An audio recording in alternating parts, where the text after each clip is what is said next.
अस्सलामु अलैकुम वरहमतुल्लाहि वबरकातुहु। बिस्मिल्लाहिर्रहमानिर्रहीम। नहमदुहु व नुसल्ली अला रसूलिहिल करीम। अम्मा बाद।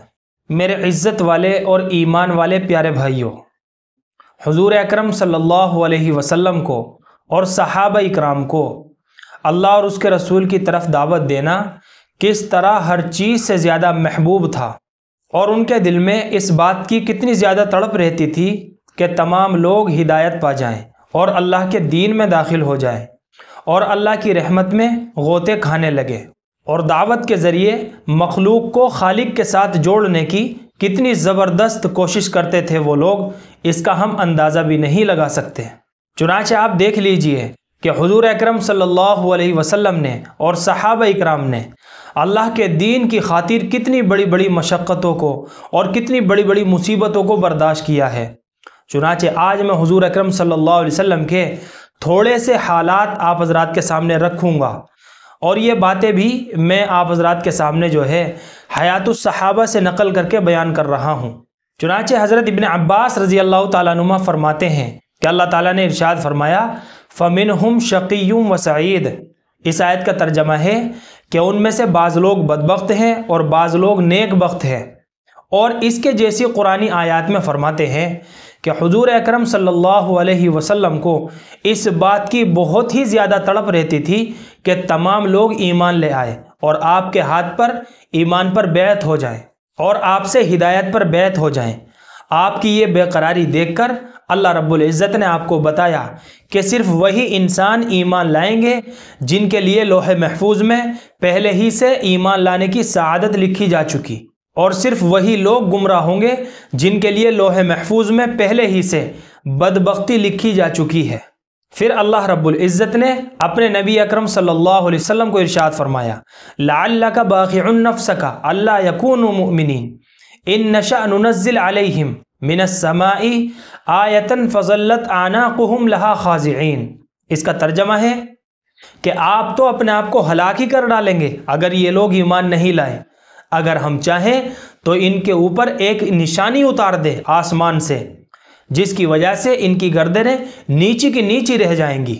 यानी मेरे प्यारे भाइयों, आप अंदाज़ा लगाइए कि हुज़ूर अकरम सल्लल्लाहु अलैहि वसल्लम को कितनी बेचैनी और कितनी तड़प रहती थी लोगों की हिदायत की, कि किस तरह से इन लोगों का ताल्लुक़ गैरुल्लाह से कट के एक अल्लाह की ज़ात के ऊपर आ जाए, जिसके बारे में अल्लाह रब्बुल इज़्ज़त ने खुद बयान फरमाया कि आप तो इतनी फ़िक्र कर रहे हैं कि ऐसा लगता है कि आप अपने आप को हलाक ही कर डालेंगे। चुनांचे एक रिवायत में है, हज़रत इब्न अब्बास रज़ी अल्लाह ताला अनुमा फरमाते हैं कि जब अबू तालिब बीमार हुए तो कुरैश की एक जमात अबू तालिब के पास आई। उसके अंदर अबू जहल भी था।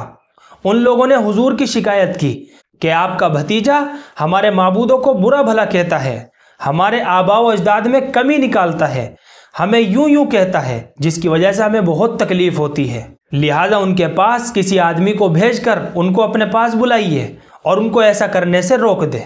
चुनांचे उन्होंने हुजूर अकरम सल्लल्लाहु अलैहि वसल्लम के पास एक आदमी भेजा, आप तशरीफ़ ले आएँ। और घर में दाखिल हुए तो उस वक्त अबू तालिब के करीब एक आदमी के बैठने की जगह थी। हज़रत इब्न अब्बास फरमाते हैं कि इस अबू जहल ने, अल्लाह इसके ऊपर लानत करे, इसको इस बात का ख़तरा हुआ कि अगर हुजूर अकरम सल्लल्लाहु अलैहि वसल्लम अबू तालिब के पहलू में बैठ गए तो इतने करीब बैठने की वजह से कहीं अबू तालिब के दिल में हुजूर के लिए ज़्यादा नरमी ना पैदा हो जाए, तो वो खुद छलांग मारकर आपकी जगह पर बैठ गया। और हुजूर अकरम सल्लल्लाहु अलैहि वसल्लम को अपने चचा के पास बैठने के लिए कोई जगह ना मिली। चुनांचे आप वही दरवाजे के पास ही बैठ गए, क्योंकि आप तो रहमतुल लिल आलमीन थे और आपके अंदर ज़्यादा नरमी थी, आपके अंदर आजिज़ी इनकिसारी थी। चुनांचे आप वहीं दरवाजे के पास ही बैठ गए। और उसके बाद अबू तालिब ने आपसे कहा, ए मेरे भतीजे, ये क्या बात है कि आपकी कौम के लोग आपकी शिकायत कर रहे हैं? वो ये कह रहे हैं कि आप इनके माबूदों को बुरा भला कहते हो और यूं यूं कहते हो।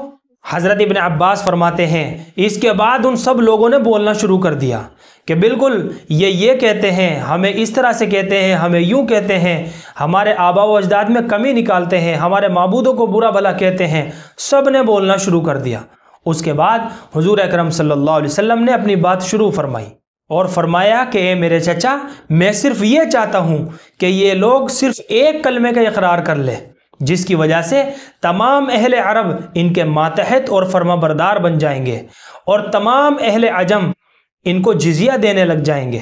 آپ کی یہ بات سن کر وہ سارے لوگ چوکنے ہو گئے اور بے تاب ہو کر کہنے لگے، آپ کے والد کی قسم، اتنی بڑی بات کے لیے صرف ایک کلمہ تو کیا، ہم 10 کلموں کو ماننے کے لیے تیار ہیں، آپ بتائیے کون سا کلمہ ہے؟ ابو طالب بھی کہنے لگے، اے میرے بھتیجے، وہ کلمہ کون سا ہے؟ پھر آپ صلی اللہ علیہ وسلم نے ارشاد فرمایا، وہ کلمہ ہے لا الہ الا اللہ۔ بس یہ کلمہ سننا تھا کہ یہ سارے لوگ پریشان ہو گئے اور ان کے اندر ایک کھلبلی سی مچ گئی، اور پریشان ہو کر اپنے کپڑوں کو جھاڑتے ہوئے سب کھڑے ہو گئے اور کہنے لگے کہ ہم اپنے اتنے سارے معبودوں کو چھوڑ کر صرف ایک معبود بنا لیں۔ واقعی یہ تو بڑی عجیب اور انوکھی بات ہے، ہم ایسا کرنے کے لیے بالکل بھی تیار نہیں ہیں۔ حضرت ابن عباس فرماتے ہیں کہ اس موقع پر اللہ رب العزت نے اجعل الآلہۃ الہا واحدہ ان ھذا لشیء عجاب سے لے کر بل لما یذوقوا عذاب تک یہ آیتیں نازل فرمائی۔ تو میرے عزت والے اور ایمان والے پیارے بھائیوں، آپ ذرا سوچ کر تو دیکھیں کہ اللہ کے اس کلمے کے لیے، جس کو آج ہم کچھ نہیں سمجھتے، اللہ کے دین کو کچھ نہیں سمجھتے، اللہ کے حکم کو سرسری حکم سمجھتے ہیں، آپ صلی اللہ علیہ وسلم نے اس کلمے کے لیے کفار و مشرکین سے تو کیا، کسی سے بھی سمجھوتا نہیں کیا، اپنی ذات کے لیے جھک گئے۔ لیکن دین کے اوپر کوئی آنچ آ جاوے، یہ حضور اکرم صلی اللہ علیہ وسلم کو اور صحابہ کرام کو برداشت نہیں تھا۔ یہ حضور اکرم صلی اللہ علیہ وسلم کی تڑپ تھی۔ آپ صلی اللہ علیہ وسلم کے اندر ایک بے چینی رہتی تھی کہ کس طرح سے یہ لوگ، یہ میری امت غیر اللہ کو چھوڑ کر ایک اللہ کی ذات کے اوپر آ جائے، ان کا تعلق اللہ کے ساتھ کیسے جڑ جائے۔ ہر وقت آپ کو یہی فکر اور یہی بے چینی رہتی تھی۔ اس لیے میرے پیارے بھائیوں، یہ کلمے والا یقین ہمارے دلوں کے اندر بھی پیدا ہو جائے۔ روزانہ حضور اکرم صلی اللہ علیہ وسلم کی سیرت کو پڑھا کریں اور آپ کے نقش قدم پر چلنے کی کوشش کیا کریں۔ حضور اکرم صلی اللہ علیہ وسلم کی سنت کو، سیرت کو اپنی زندگی میں اتارنے کی کوشش کریں، صحابہ کرام کے طور طریقوں کو اپنی زندگی میں اتارنے کی کوشش کریں۔ یہ بہت بڑی چیز ہے۔ اللہ سے دعا ہے کہ اللہ صحابہ کی سیرت پر چلنے کی اور صحابہ کی سیرت پر عمل کرنے کی توفیق عطا فرمائے۔ فقط والسلام۔